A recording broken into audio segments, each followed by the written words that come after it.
அடுத்த 5 வருஷத்துல கல்லூரி படிக்கின்ற அனைத்து மாணவ மாணவிகளுக்கும் 35 லட்சம் மாணவ மாணவிகளுக்கு லேப்டாப் கொடுக்கப்படும்னு நம்முடைய தலைவர் வாக்குறுதி கொடுத்திருக்கிறாங்க.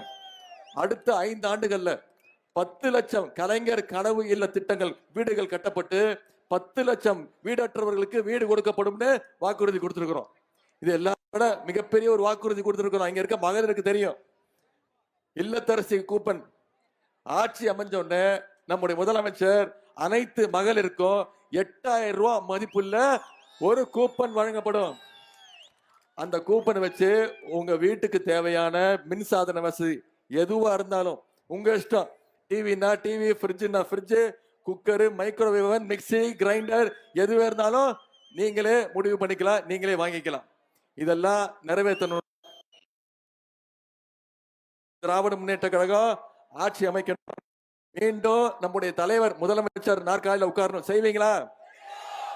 நாம ஒவ்வொரு திட்டத்தையும் கடந்த 5 வருஷம் பார்த்து பார்த்து பண்ணதுனாலதான் இன்னைக்கு கடந்த அதிமுக ஆட்சியில தமிழ்நாடு எந்த நிலைமையில இருந்ததுன்னு உங்களுக்கு தெரியும்.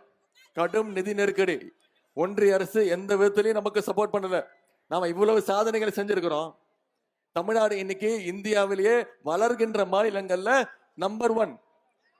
வளர்கின்ற மாநிலங்கள்ல 11.19% வளர்ச்சியோடு இன்னைக்கு நம்பர் 1 ஸ்டேட் நம்முடைய தமிழ்நாடு. அதுக்கு காரணம் நம்முடைய திராவிட மாடல் அரசு. நம்ம இவ்வளவு செஞ்சிருக்கிறோமே, ஒன்றிய அரசு நமக்கு ஏதாவது உதவி பண்ணிருக்கா? தமிழ்நாட்டுக்குன்னு ஏதாவது திட்டங்கள் கொடுத்திருக்கிறாங்களா? போன ஒன்றிய அரசுடைய பட்ஜெட்ல தமிழ்நாட்டுக்கு எந்த திட்டமும் இல்ல. தமிழ்நாடுங்கிற பேரே இல்ல.